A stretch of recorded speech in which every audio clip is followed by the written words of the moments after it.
कहते ना कि कई बार ज्ञानी जन ऐसी ऐसी चीजों पर ध्यान देते हैं जिन पर हमारा ध्यान नहीं जाता। भले ही विनोद के रूप में कहा गया हो, लिखा गया हो, पर बात एकदम सही लिखी गई है कि आप और हम तो छोड़िए, भगवान को देखिए। विष्णु भगवान लक्ष्मी जी से विवाह होने से पहले कहाँ रहते थे? बैकुंठ धाम। विवाह से पहले बैकुंठ धाम रहते थे। विवाह के बाद रहने कहाँ गए? क्षीर सागर। रहने की जगह है, ये रहने की जगह है। सोते किस पे है? शेषनाग, ये सोने की जगह है। लेकिन ये सब कब हुआ? शादी नहीं, लक्ष्मी से संबंध जुड़। लक्ष्मी माने माया। आपको जब धन चाहिए आप किसकी पूजा करते? लक्ष्मी माता की। वो माया है। तो कहते हैं कि अंध रमा संबंध ते होत न अचरज कोय, कि लक्ष्मी से संबंध जुड़ने के बाद व्यक्ति ऐसी वैसी हरकतें करे तो ज्यादा आश्चर्यचकित होने की जरूरत नहीं है। कि अंध रमा संबंध ते होत न अचरज कोय। क्यों? कि कमल नयन नारायण हूं, रहे सर्प पे सोए। अरे जिसके कमल जैसे बड़े बड़े नैन, छोटी छोटी आंखें हो तो समझ भी आए कि ठीक से दिखा नहीं, पर उनके तो श्रृंगार की जब बात ही होती है या उनके रूप की तो कहते हैं उनकी आंखें इतनी बड़ी बड़ी है, कमल जैसे बड़े नैन है। लेकिन वो भी शेषनाग पर जाकर सो गए। तो जब वो ऐसे करेंगे तो हम और आप तो करेंगे ही। तो यहां पर इंद्र ने हरकत कर दी। अब दुर्वासा ऋषि उसी रास्ते से वापस गुजर रहे हैं। उन्होंने अपनी माला पहचान ली। उनको क्रोध आया। उन्होंने क्रोध में आकर कहा, जिस 3 लोक 14 भुवन का तुम्हें इतना अहंकार है ना, मैं श्राप देता हूं वो तुमसे छीन लिया जाए। अब जैसे हर मोहल्ले में ना ऐसे अंकल आंटी होते हैं जिनके कान हमेशा पड़ोस वालों के दरवाजों पर लगे होते हैं। हर मोहल्ले में एक ना एक होता है, किसके घर झगड़ा हुआ, किसके घर क्या हुआ, किसके घर दिक्कत हुई, उसके पास सारी खबर रहती है। तो यहाँ पर देवताओं के दरवाजों पर हमेशा लगे थे शुक्राचार्य जी, दैत्यों के गुरु। उनके कान यही लगे रहते थे, किसको श्राप मिला, किससे गलती हुई, किसका फायदा उठाऊं। यहाँ इंद्र को श्राप मिला नहीं कि शुक्राचार्य जी दैत्यों से कहते हैं आक्रमण कर दो। आक्रमण करते हैं, 3 लोक 14 भुवन दैत्यों के पास चला जाता है। अब भगवान के पास गए देवता। भगवान कहते युद्ध तो नहीं कर सकते, इंद्र श्रापित है, क्या करें? बोले मित्रता कर लो। क्यों? बोले समुद्र मंथन करेंगे, उसमें से अमृत निकलेगा, मैं अमृत तुम सबको पिला दूंगा, उसके बाद युद्ध करोगे तो जीत जाओगे। अब दैत्यों के पास ये प्रस्ताव लेकर गए। दैत्य भी मान गए क्योंकि उनको भी पता है कि अमृत निकलेगा और उनको ये भी पता है कि समुद्र मंथन ना अकेले दैत्य कर सकते हैं ना अकेले देवता कर सकते, दोनों को मिलना ही पड़ेगा। तो दोनों मान गए। मदराचल पर्वत को बीच में रखा गया, बासुकी नाग को रस्सा बनाया गया। अब यहाँ पर दैत्य बहुत शक्तिशाली है, उनमें शक्ति बहुत है लेकिन बुद्धि नहीं है, मूर्ख है एकदम। पर भगवान शक्तिशाली होने के साथ साथ बुद्धिमान है। उनको पता है कब बल का प्रयोग करना और कब बुद्धि का प्रयोग करना। तो मंथन आरंभ करने से पहले भगवान ने देवताओं से कहा कि काम करना। अब बासुकी नाग रस्सा बनाया गया है, तो एक तरफ नाग का मुख होगा, एक तरफ पूंछ होगी। तो भगवान कहते तुम जिद करना कि हमें मुख की ओर खड़े रहना है।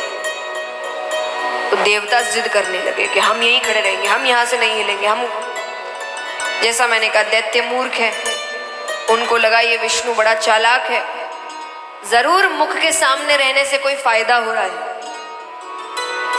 तो उन्होंने कहा कि अभी हम राजा है, हम मुख की ओर रहेंगे। भगवान कहते बात तो सही है, राजा तो यही है, चलो कोई नहीं, हम पीछे चले जाते हैं। देवता सारे पीछे चले गए। मंथन आरंभ होता है। पहले तो वो पर्वत डूबने लगा, तब भगवान ने कच्छप अवतार लिया, कछुए का रूप लिया और मद्राचल पर्वत को अपनी पीठ पर रखा। अब मंथन करने लगते तो मंथन के लिए पहले दोनों नाग को खींचते हैं। जैसे ही नाग को खींचते हैं कि सबसे पहले उसके मुख से विष निकलता है। वो सामने कितने दैत्य उसी से मारे गए, बाकी पीछे हट गए, पर विष तो बच गया। अब अच्छा, समुद्र में वापस नहीं जा सकता, किसी को तो ग्रहण करना पड़ेगा। तब भगवान ने देवताओं से कहा कि महादेव जी के पास जाओ। महादेव जी मान जाते हैं। पार्वती माता कहती है देवता बड़े चालाक हैं, खुद अमृत ले रहे हैं और आपको विष दे रहे हैं, आपकी मृत्यु हो जाएगी। महादेव जी कहते जग कल्याण के लिए मृत्यु हो भी जाए तो कोई बात नहीं। पार्वती माता समझ गई है ऐसे मानने वाले। अच्छा, सभी भगवानों में सबसे भोले भगवान कौन है? भोले बाबा। ये कितनी बार इतने भोले हैं कि ये दूसरों को वरदान देने में खुद ही का नुकसान कर बैठते हैं। उसमें से एक वरदान है भस्मासुर, है ना? उसने महादेव जी की तपस्या करी। महादेव जी कहते क्या चाहिए वरदान में? बोले वरदान दीजिए जिसके सर पर हाथ रखूं वो भस्म हो जाए। उन्होंने कहा तथास्तु। तो बोले अब मुझे चेक करना है कि आपने वरदान दिया कि नहीं दिया। महादेव जी कहते कैसे करोगे? बोले पहला आप पर ही रखूंगा। महादेव जी भागने लगे, वो पीछे पीछे आता है। तब महादेव जी विष्णु भगवान के पास जाते हैं। तब विष्णु भगवान ने मोहिनी अवतार लिया, जो समुद्र मंथन में भी वो लेंगे। तो भगवान ने मोहिनी अवतार लिया। अब वो दैत्य कामी भी होते हैं, तो भगवान को देखकर वो भगवान के पीछे दीवाना हो गया, उस मोहिनी रूप के पीछे। वो नृत्य करने लगे। वो दीवाना, वो भगवान कहते तुम भी नृत्य करो। तो बोले मुझे नहीं आता। बोले मैं जो जो कर रहा हूं वैसे करो। तो भगवान पहले ऐसे करते हैं तो ऐसे करता है, भगवान ने ऐसे किया तो ऐसे किया, भगवान ने ऐसे किया। वो अपने सर पर हाथ रखता है। यानी भोले बाबा बहुत भोले हैं। तो कभी कभी इस भोलेपन का फायदा पार्वती माता भी थोड़ा उठाती थी। पार्वती माता समझ गई सीधे सीधे ये मानेंगे नहीं। माता ने कहा एक बात बताइए, आपके शरीर में मेरा स्थान कहाँ है? भोले बाबा ने कहा आप मेरे हृदय में रहती है। तो बोले वो विष तो गले से हृदय में भी उतरेगा? बोले हाँ उतरेगा, मेरी भी मृत्यु हो जाएगी, आप पर पत्नी हत्या का कलंक लगेगा। भोले बाबा कहते नहीं नहीं। तब भोले बाबा ने कहा कि मैं काम करता हूं, उस विष को गले से नीचे नहीं उतरने दूंगा। तो उन्होंने विष तो ग्रहण किया पर उसको अपने गले से नीचे उतरने नहीं दिया। तब से भोले बाबा का नाम पड़ा नीलकंठ। अब एक सुझाव है मेरी तरफ से, ये खास करके जो युवा वर्ग यहाँ बैठा हो, कि आजकल ये बड़ा चल गया है कि भगवान ने जो जो किया उसका नाम लेकर, खास करके जब नशा इत्यादि करते हैं तो बड़ा कहते हैं भोले बाबा भी तो करते थे। उनका भक्त बन के वो बड़ा, तो भोले बाबा तो जहर भी पिए हैं, थोड़ा पीकर दिखाइए। मैं उन सभी से कहूंगी कि आप, भोले बाबा ने विष पिया, आप भी एक बार विष ग्रहण करिए। अगर आपने उसको पचा लिया तो फिर आप भी जो आपको करना है वो करिए। अगर आपने उसको उस रूप से पचा लिया जो भोले बाबा कर सकते, और अगर वो नहीं कर सकते तो ये भी नहीं कर। अपने मन के हिसाब से बराबरी मत करिए कि ये काम अच्छा लगा तो भगवान का नाम लगा दो। भाई भगवान ने भी किया, कृष्ण जी के लिए लोग करते, ये भी किया वो भी किया, ऐसा करते वैसा करते। तो वो तो गोवर्धन पर्वत भी उठाते हैं, आप छोटा सा पहाड़ी उठा दो। उन्होंने 7 फन के सर्प के ऊपर नृत्य किया था, आप एक फन के सामने खड़े रहकर दिखा दो, वहीं बेहोश हो जाएंगे। तो अगर ये सब नहीं कर सकते तो फिर बराबरी किसी चीज की मत करो। और मैं हमेशा कहती हूँ उन लोगों के लिए जो ये कह भगवान की बराबरी करके अपनी लीलाओं के बारे में बताते कि हमने इसीलिए किया क्योंकि भगवान ने भी किया। हम में और भगवान में एक बहुत बड़ा अंतर है। ऐसे तो वो भगवान है, लेकिन एक लीलाओं की अगर बात करें तो एक बहुत बड़ा अंतर है कि भगवान जो भी करते हैं, उन्होंने जितनी भी लीलाएं करी है वो सब जग कल्याण के लिए करते हैं, और हमारी सारी लीलाएं हमारे कल्याण के लिए होती है। ये सबसे बड़ा अंतर है हम में और भगवान में। तो उनकी बराबरी मत करिए। आप उनके जीवन से सीख लेते हैं, अच्छी बात है, पर बराबरी मत करिए। गीता जी में कहा गया है ना कि भगवान की नकल नहीं करना है, सीख लेनी है। क्योंकि जब नकल करने पर आते हैं तब हम वैसे होने भी तो चाहिए जैसे वो है, उतनी शक्ति हम में होने भी तो चाहिए जो उनमें है, तभी तो आप किसी की नकल कर सकते हैं, वरना नकल कैसे करेंगे। अब मान लीजिए कि कोई है जो ये पिक्चरों में होता है ना, ये जो हीरो हीरोइन खुद बड़े बड़े जो यहाँ से कूद जाना वहां, ये खुद नहीं करते, उनके जैसा कोई दिखता है वो करता है, तो वो सब करने उनके जैसा दिखना पड़ेगा ना। एकदम ही अलग व्यक्ति होगा कि किसी की मान लीजिए ऊंचाई 6 फुट होगी और 4 फुट वाले को वैसा बना देंगे तो लग सकता है एक। तो नकल कब कर सकते हो? जब वैसे हो। हम भगवान जैसे हैं क्या? वैसी शक्ति है क्या? वैसा ज्ञान है क्या? लोग बताते हैं कि हमको भगवान ने ये किया, भगवान ने वो किया, भगवान ने क्या किया ये तो असल में किसी को पता ही नहीं। आज हम जिनसे भी सीख रहे हैं कोई भी बात है वो उतना बता रहा है जितनी उसकी बुद्धि विकसित हो चुकी है। असल भगवान क्या मतलब रखते थे ये तो कोई जानता ही नहीं है। तो अगर कोई भी आपको लीला भगवान की समझ नहीं भी आ रही है तो समझने की कोशिश करो। क्यों? ये कह देना कि मेरे समझ में नहीं आई तो हुई नहीं है, गलत है। क्योंकि जो अपनी जिंदगी नहीं संभाल पा रहा वो उसका अर्थ बताएगा जो दुनिया चला रहा है। हम हर दूसरे दिन हमको लगता है हम क्या करें, ये दिक्कत का सामना कैसे करें, मुझे तो समझ नहीं आ रहा। जब आपको आपकी जिंदगी की छोटी छोटी चीजें समझ नहीं आ रही तो जो दुनिया चलाने की बात करते हैं उन ग्रंथों में जो बात लिखी है वो हमको कैसे इतनी आसानी से समझ में आएगी। दिमाग उतना विकसित होना भी तो चाहिए ना। एक 1 क्लास के बच्चे को क्लास 10 की पढ़ाई दे दोगे और बोलोगे कि ये वो बच्चा मूर्ख है, तो ये सही बात है क्या? या ये बोल दे कि वो पढ़ाई गलत है क्योंकि उस बच्चे को नहीं समझ आ रही, दोनों ही बात नहीं हो सकती ना। तो वेद शास्त्र को समझने में समय लगता है, इसीलिए तो कहा गया है इनको समझने के लिए गुरु होना चाहिए, वरना आप गलतियां कर बैठते। और गलती करे भी तो कोई दिक्कत नहीं, गलती का अर्थ ही है कि आप सीख रहे हैं। कभी कोई भी नए काम को जब आप करने जाते हैं तो आप 10 काम अच्छा करेंगे, उसमें से एक गलती होगी, लेकिन अगर उस गलती से आप काम ही नहीं करेंगे तो कैसे चलेगा।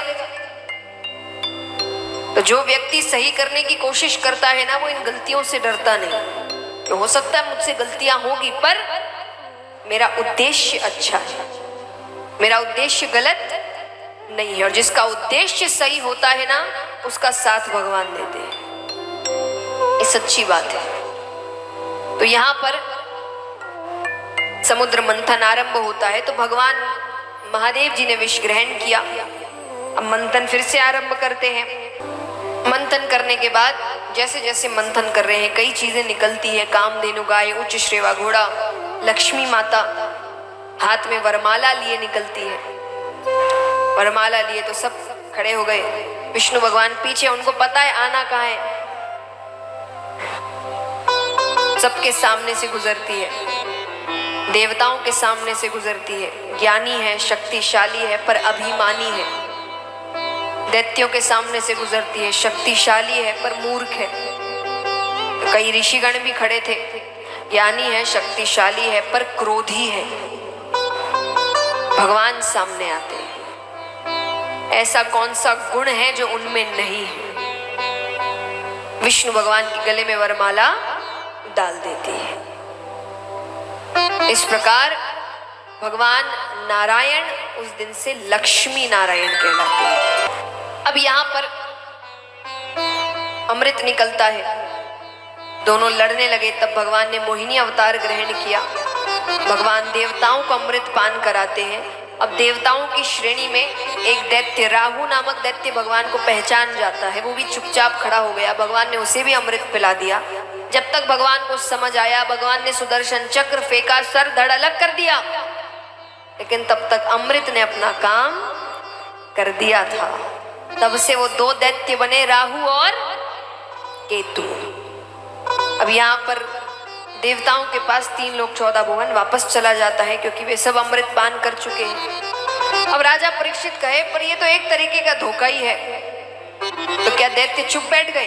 बोले बिल्कुल नहीं बैठे। उन्होंने 3 लोक 14 भुवन वापस ले लिया और उसके बाद वो सब धर्म का कवच पहन लेते हैं। इसलिए वामन अवतार में भगवान ने बलि को मारा नहीं, क्योंकि वो गलतियां कर ही नहीं रहे। तो बलि को राजा बनाया गया। क्यों बनाया गया?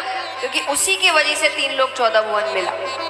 बलि अपने पिछले जन्म में एक डकैत थे, जो चोरियां करते हैं, राह चलते लोगों को लूटते हैं। तो उसको पता चला कि किसी रास्ते से एक बड़े सेठ जा रहे हैं बहुत सा धन लेकर।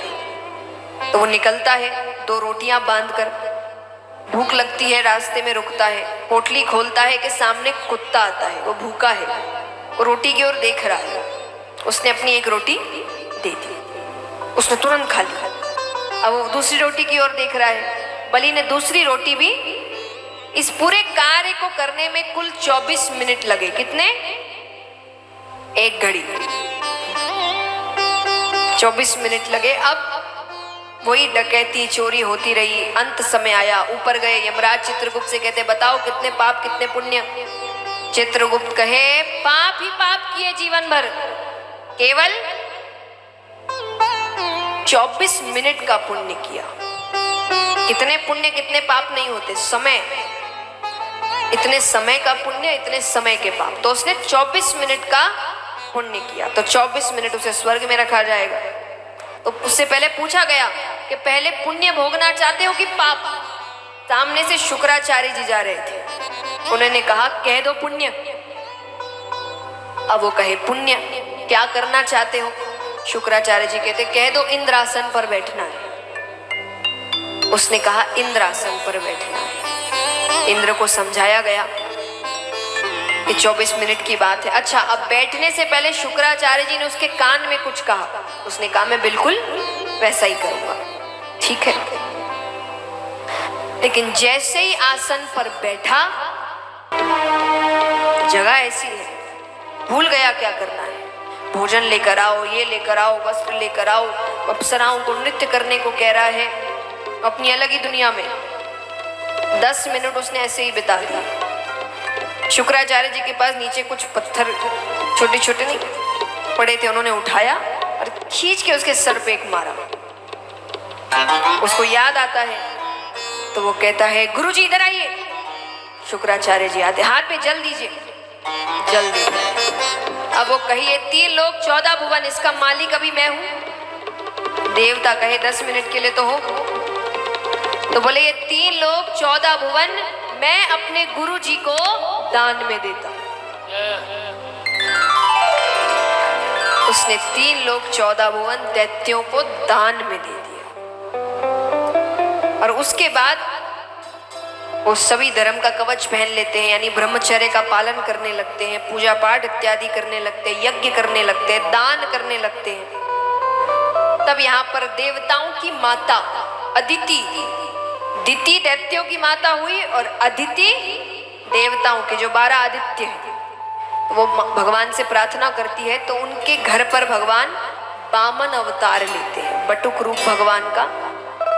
वो रूप लेकर भगवान उनके हाथ में भिक्षा पात्र है। राजा बलि के पास आते हैं। राजा बलि यज्ञ में बैठ चुके हैं, भगवान को यज्ञ से उठाना है। तो भगवान आवाज लगा रहे हैं। राजा बलि एक बार खड़ा होता है। शुक्राचार्य जी ने कहा, बैठ जाओ। जितना करना था दान कर दिया, अब नहीं उठना। भगवान कहे मुझे तो इसको उठाना है। यहाँ पर भगवान आवाज लगाते हैं तो वो उठता है, उससे वो आवाज सुनकर बैठा नहीं जा रहा। तो बलि आता है, बलि आकर कहे क्या चाहिए बताओ। आज मन करता है अपना सब कुछ दान कर दो। भगवान ने कहा हमें ज्यादा कुछ नहीं चाहिए, हम संतुष्ट ब्राह्मण हैं, हमें बस 3 पग भूमि चाहिए। 3 पग भूमि माने 3 बार पैर रखेंगे, जितनी जमीन आएगी उतनी भगवान की। अब वो हंसने लगा, वो कहे तुम पहले छोटे से पैर छोटे छोटे, कितना ही आ जाएगा 3 पग भूमि में। अरे तुम बोलो ना, मैं तुमको अपना आधा राज्य दे दूं। भगवान कहते नहीं नहीं नहीं, हम संतुष्ट ब्राह्मण हैं, बस 3 पग भूमि चाहिए। अच्छा, शुक्राचार्य जी को ये बात अटपटी लग रही है। शुक्राचार्य जी कहे बार बार 3 पग भूमि, 3 पग भूमि। उन्होंने नेत्र बंद किए तो सामने साक्षात परम पिता परमेश्वर खड़े हैं। अरे शुक्राचार्य जी कहते बलि मना कर दो।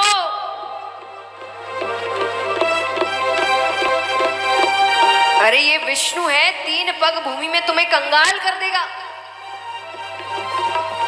बलि कहे इससे अच्छी बात और क्या हो सकती है कि खुद भगवान मुझसे मांगने आए हैं। दी मैंने 3 पग भूमि। अब जैसे ही उसने कहा दी मैंने 3 पग भूमि, भगवान अपना आकार बढ़ाना शुरू करते हैं। बढ़ते बढ़ते बढ़ते बढ़ते बढ़ते भगवान ब्रह्मांड तक जाते हैं।